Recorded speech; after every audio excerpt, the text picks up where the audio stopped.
Welcome back to Jamyy English. I'm Jayz. And I'm Amy. This week has been all about telling your story in English. Today we get into something that might seem small but is actually one of the richest topics in everyday conversation. Daily habits and routines. How you spend your time. The rituals that structure your day, the small things you do without thinking that reveal a great deal about who you are.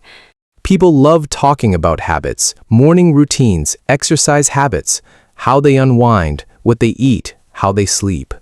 And they love comparing, oh, you do that too, or really, I do it completely the opposite way. Habits create connection because they are universal in form but personal in content. Everyone has them. Nobody's are exactly the same. Today we give you the language for talking about your daily routines naturally, specifically, and in a way that invites real conversation. Let's start with morning routines because that is where the day begins. I am a slow starter. I do not use an alarm if I can help it. I wake naturally, usually around 7, and I spend the first 20 or 30 minutes doing nothing urgent. I make tea, I sit by the window, I look out at whatever the morning looks like. Only then do I look at my phone. I am the opposite. I am up before 6 every morning, usually before 5:30. On days I want to surf before work. I am immediately active. Coffee goes on. I check the surf forecast. I am out the door within 20 minutes. Both of those are very specific and very different. That contrast is interesting. What is your morning like? Is a great conversation opener precisely because the answers reveal personality? The slow morning person and the fast morning person are looking at each other across a real divide. Neither is correct. Both are fascinating to the other. Useful phrases for describing your morning. I am not a morning person at all. I am one of those people who wakes up immediately alert, which I know is annoying. My morning does not start until I have had coffee. I try to have at least 30 minutes to myself before the day begins. I am out the door in 15 minutes flat. I have the routine heighted. That last one is very San Diego. Efficiency as a lifestyle. And which I know is annoying is a nice touch. It shows self-awareness and invites a laugh. Now let's talk about exercise habits because this is one of the most common topics in casual conversation, and it varies enormously. I walk a lot. I walk to think. I walk to clear my head. I walk when I am stuck on a design problem, and I almost always come back with a solution. I do not go to the gym. I do not run. I walk and I consider it sufficient. I surf when the conditions are right, which is not every day. On days I do not surf, I run, usually 3 to 5 kilometers early in the morning. I also do some strength work a few times a week, but I am not consistent with it and I am at peace with that inconsistency. I am at peace with that inconsistency is a wonderful phrase. It shows self-knowledge without self-criticism. Useful phrases for talking about exercise. I go to the gym a few times a week, but I am not obsessive about it. I do not really exercise in the traditional sense, but I am quite active. I used to be much more consistent, and I keep meaning to get back to it. Running is the only exercise I have ever actually enjoyed. That last one is something. A lot of people relate to walking as a mental practice, not just a physical one. Now let's talk about food habits, because food is culture, and culture is fascinating. I cook most of my own meals. I find cooking meditative. I like having control over what I eat, and I enjoy the process. The planning, the preparation. Cooking is one of the things I do entirely for myself. I am what I would call a functional cook. I can cook and the food is decent, but I do not enjoy the process. I cook because I need to eat, not because I love it. Given the choice, I would eat out every meal. That is honest. Extremely. I have enormous respect for people who actually enjoy cooking. I just do not understand them. Useful phrases for food habits. I try to cook at home most days. I am a complete creature of habit when it comes to food. I eat the same breakfast every single day. I follow a certain diet for health reasons, and it has completely changed how I think about food. I love going out to eat. It is one of my favorite things. I eat fairly simply, nothing complicated. And the fun one, I have one guilty pleasure food that I will not apologize for. What is yours?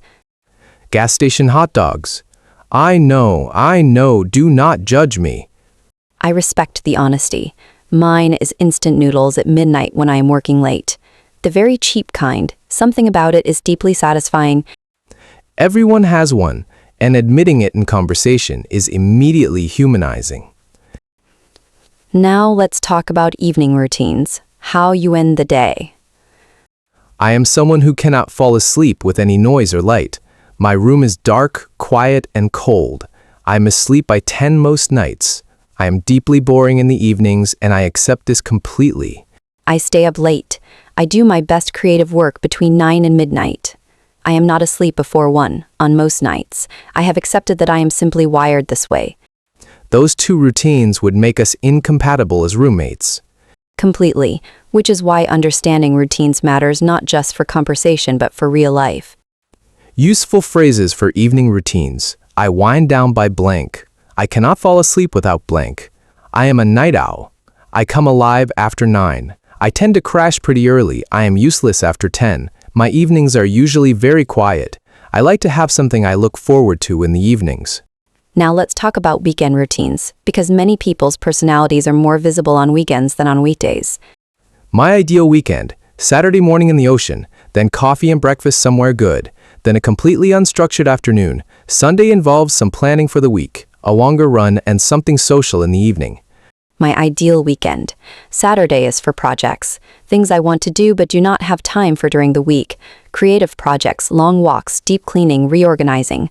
Sunday is slow reading, a movie, cooking something that takes a long time. Both of those are very specific and very true to our personalities as described all week.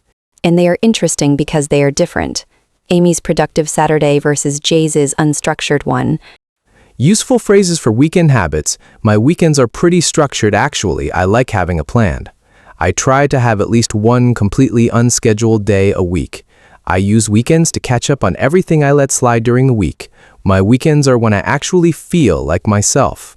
That last one is worth sitting with. When I actually feel like myself. What does that mean for you? Now let's talk about a habit-related topic that comes up a lot in modern conversation: screens and phones. How much time do you spend on your phone? What do you do on it? How do you feel about it? I have a complicated relationship with my phone. I use it a lot for work. I use it too much for everything else. I've tried to set limits and I am not very good at keeping them. I am aware that this is a problem and I am working on it with moderate success. I am more intentional about it.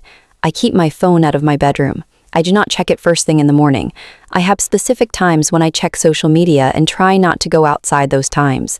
It is imperfect, but it is better than it used to be. Useful phrases for this topic. I spend more time on my phone than I would like. I have a no phone rule in certain situations. I try to be intentional about screen time, but it is genuinely hard. I gave up social media and honestly I do not miss it. I am trying to be more present and less distracted.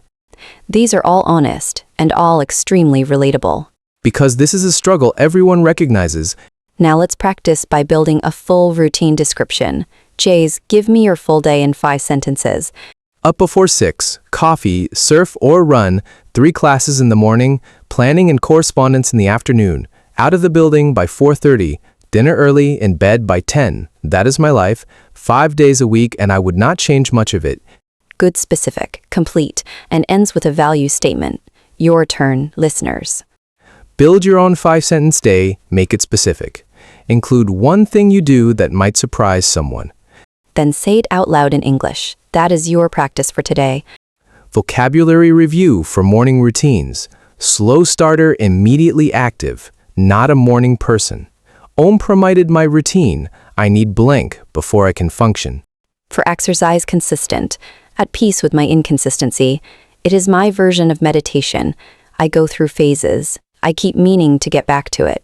For food. Creature of habit, functional cook, guilty pleasure. I do it for myself. I would not apologize for it. For evenings and weekends, wind down, night owl, crash early, unstructured, when I actually feel like myself. And for screens. Complicated relationship, more intentional now, imperfect, but better than it used to be, trying to be more present. Your habits are your life in miniature. Talking about them reveals who you are more than almost anything else. Tell someone about your daily routine today in English with honesty and a little humor. Let's also talk about the habits people form around learning and personal growth, because this comes up a lot in conversations with ambitious people. Reading is the obvious one. Do you read? What do you read? How much do you read? I read a lot, but perhaps not in the way people expect. I read long articles and essays more than books. I get deeply into a topic for a few weeks and then move on. I read about marine ecosystems one month and economics the next. I am a book person. I always have a novel going and usually a non-fiction book alongside it. I read slowly, and I read carefully. I have been known to reread the same passage 4 or 5 times just to sit with it. That is a genuine difference. The broad reader and the deep reader. Both are valid. Both are interesting. Useful phrases for talking about reading habits. I am a voracious reader. I go through about a book a week. I read in fits and starts, sometimes intensely and sometimes not at all. I mainly read non-fiction. I find it hard to get into fiction. I am a slow reader, but I remember everything I read. Now let's talk about habits of rest and recovery, because how you recharge is as important as how you work. What do you do when you genuinely need to recover? Not just physical rest, but mental and emotional recovery. For me, it is solitude. If I have been intensely social or intensely busy, I need several hours alone with no agenda.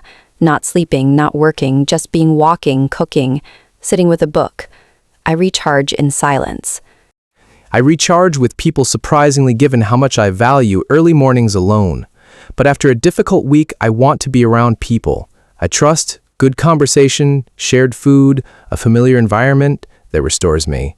These tendencies, introversion versus extroversion in the energy sense, come up a lot in English conversation now. And they explain a lot about habits.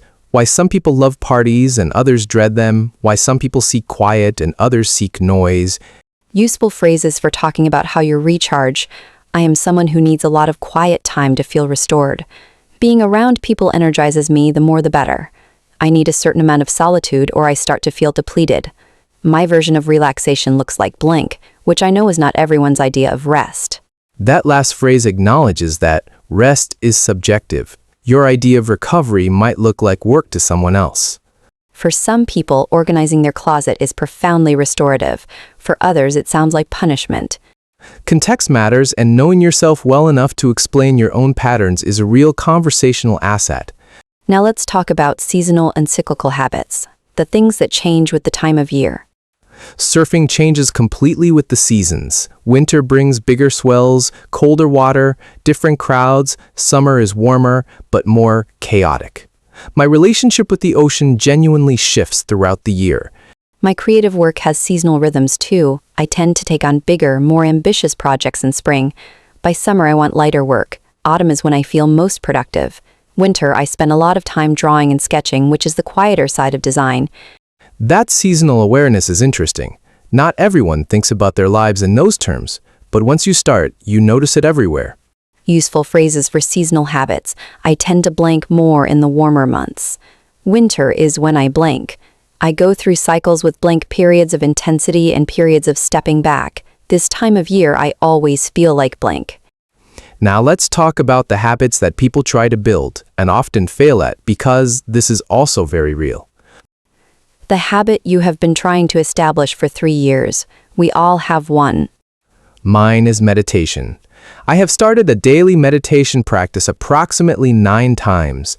Each time I keep it going for 2 to 6 weeks, and then something disrupts it and I do not pick it back up. I maintain quiet hope that one day it will stick.